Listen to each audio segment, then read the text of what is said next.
Sunglass মিরারটাই খারাপ। এটা বল।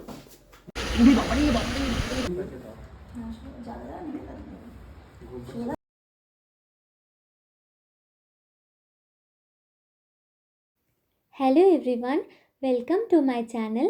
আমি তোমাদের সৌমনা। আমার নতুন একটা ব্লগে সকলকে স্বাগত জানাই। এটা হলো মন্দারমণিতে ছুটি কাটানোর দ্বিতীয় দিন। ফার্স্ট দিনের ব্লগটা চ্যানেলে অলরেডি আপলোড করা রয়েছে। যারা এখনও দেখোনি দেখে এসো। হোটেল রুমের একটা ছোট্ট ভিডিও শেয়ার করে দিলাম। আর ওই দিন সকাল সকাল আমি মায়ের হাতের চিনি ছাড়া লাল চা খেয়েছি।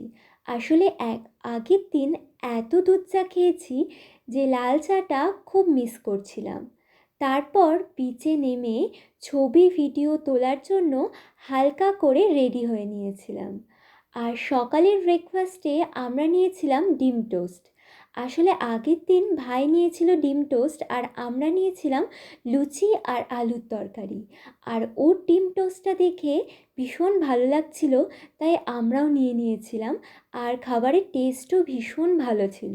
শীতকাল আমার একদম ভালো না লাগলেও শীতের এই মিষ্টি রোদ্দুরটা আমার খুব ভালো লাগে।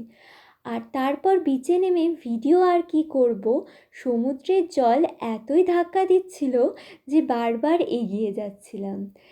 তারপর খানিকক্ষণ ছবি টবি তোলা হয়ে গেলে পুলে নেমে খুব মজা করেছি। আর এইবার আমরা সমুদ্রের থেকেও পুলে বেশি আনন্দ করেছি। আসলে সমুদ্রে এসে স্নান করতে না পারাটা সত্যিই খুবই দুঃখজনক, কিন্তু কিছু মানুষের দায়িত্বজ্ঞানহীন কাজের জন্য জলটা দিন দিন ভীষণ অপরিষ্কার হয়ে যাচ্ছে। তাই আর কি এবার আর সমুদ্রে স্নান করা হয়নি। আর ওই দিন দুপুরের লাঞ্চটাও খুব তৃপ্তি করে খেয়েছিলাম।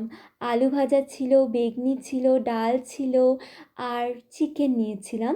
আর সত্যি বলতে এই হোটেলের খাবারের টেস্ট, কোয়ালিটি আমার দুটোই খুব ভালো লেগেছে।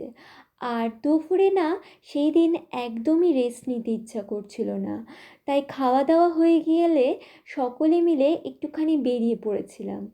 আর আগের দিনের মতো অরুণ আইসক্রিম চোখে পড়েছিল, আর ওখান থেকে অরুণ আইসক্রিমের নতুন একটা ফ্লেভার টেস্ট করেছি। আমার তো অরুণ আইসক্রিমের প্রত্যেকটা ফ্লেভারই সত্যিই খুব ভালো লেগেছে। আমার এই নিয়ে অনেক কবারই খাওয়া হলো।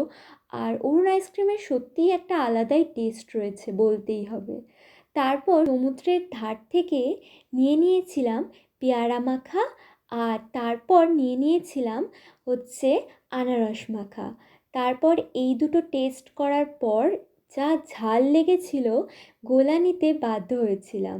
আসলে আমরা বেরিয়েছিলাম যে মিঠা পাতা পান কিনতে, তবে ওখানে না ঝাল পানই কিনতে পাওয়া যায়, তাই ওই টেস্ট পারপাস একটা খেয়েছি। তবে আমাদের এখানকার মতো মিষ্টি পান একদমই ওখানে পাওয়া যায় না। তারপর ওখানে খানিকক্ষণ আড্ডা টাড্ডা দিয়ে বাড়ি ফিরে রাতের ডিনার করেছিলাম। রাতের ডিনারে ওই দিন নিয়েছিলাম এগ চাউমিন। তোমাদের ব্লগটা কেমন লাগলো অবশ্যই কমেন্টে জানিও। আর চ্যানেলে যদি নতুন হয়ে থাকো তাহলে অবশ্যই কিন্তু ফলো আর সাবস্ক্রাইব করে দিও। দেখা হবে নতুন ভিডিওতে। টাটা।